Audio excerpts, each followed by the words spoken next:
Borong saat retail lagi berdarah-darah. Ini rahasia analisa bandarmologi yang bikin cuan. Kan ambilnya dari ilmu jalanan dan mereka itu membuat keputusan berdasarkan ya feeling gitu. Oh harusnya kalau misalnya kita jual di angka 2 juta ini masih masuk lah gitu.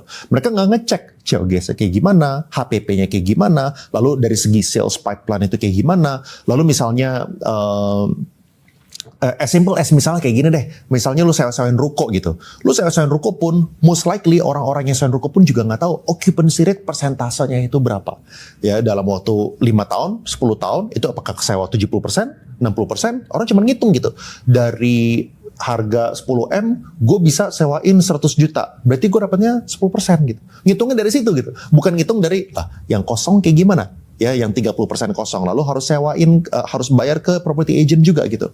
Jadi, apalagi di perusahaan gitu. Kalau misalnya sesimpel investasi aja itu sebenarnya masih pakai feeling-feelingan gitu kan. Jadi, kebanyakan perusahaan itu tuh tidak bicara antara satu divisi dan divisi lainnya. Kalau misalnya kita ngomongin accounting misalnya. Accounting itu misalnya mereka bikin pakai Google Sheet sendiri. Habis itu tim sales. Tim sales mereka kirimin penawaran pakai Word document sendiri. Habis itu tim project punya note sendiri.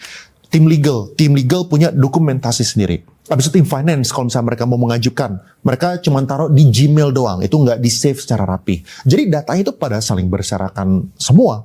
Otomatis owner pun juga sangat sulit untuk mendapatkan data sales pipeline-nya kayak gimana, penjualannya itu udah berapa, ya kan? Mereka punya COGS berapa, mereka punya net profit margin itu berapa, itu sangat sulit gitu.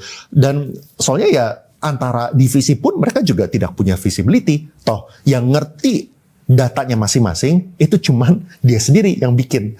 Ini yang gue disebut sebagai perusahaan ini tidak memiliki SSOT. SSOT itu adalah single source of truth. Di mana satu perusahaan ini mengimplementasikan satu sistem dan semua divisi itu menggunakan satu sistem yang sama. Sehingga si bos itu bisa lihat semua divisi dokumentasi itu seperti apa, data-data itu seperti apa. Mungkin sebenarnya gini, sebenarnya gue kepengen share screen aja. Gue ngomongin detailnya yang gue pakai Odoo, cara itu kayak gimana dan kenapa itu berguna untuk menjadi SSOT. Gue share screen aja. Gini deh, gue bakal demoin ya. Cuma nanti tim gue bakal bikin kosongannya aja. Soalnya kan pakai angka-angka yang real semua kan, yang gue sekarang lagi buka.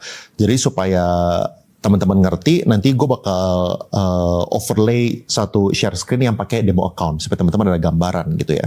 Oke, ini gue sharing pakai gue punya account ya, tapi nanti kita bakal timpa pakai yang dummy.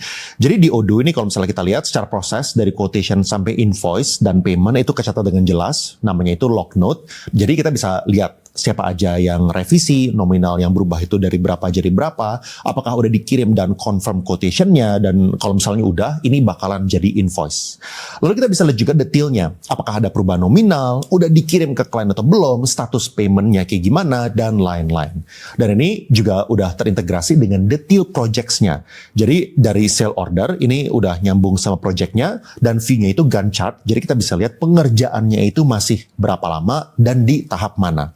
Jadi ini tuh bisa bikin kita sebagai owner itu planning gitu. Dari segi manpower itu kayak gimana? Apakah udah efisien atau belum?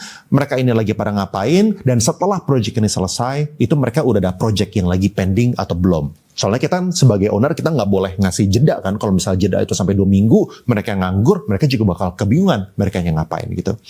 Lalu ini dari segi invoice, ini juga langsung connect ke accounting. Dan dari segi app accountingnya kita bisa lihat di bagian reporting P&L semua proses tadi waktu kita bikin invoice itu udah masuk ke revenue.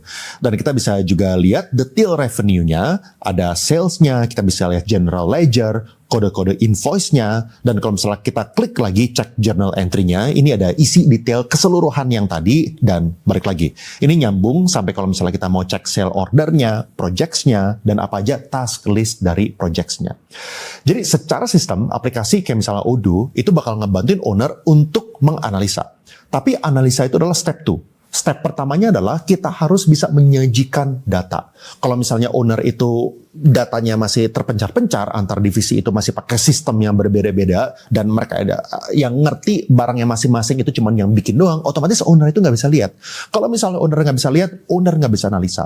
Gara-gara owner nggak bisa analisa, makanya owner bikin keputusan berdasarkan feeling. Jadi kalau misalnya lu mau memposisikan diri sebagai owner, lu harus bikin ownernya itu upgrade. Supaya owner itu bisa masuk ke level kedua dari yang perusahaan kecil yang masih penjualan itu kecil, makanya kalau misalnya pakai daya instan sendiri itu masih bisa, ke owner yang sistematis, lu bisa mulai bantuin dari step pertama, yaitu lu implementasi SSOT, lu implementasi sistem. Apakah mudah atau enggak? Tidak. Ya, nggak semua owner itu terbuka untuk mengimplementasi sistem. Ada yang kebanyakan mungkin ngerasa ya gue gini-gini aja oke, gitu ya.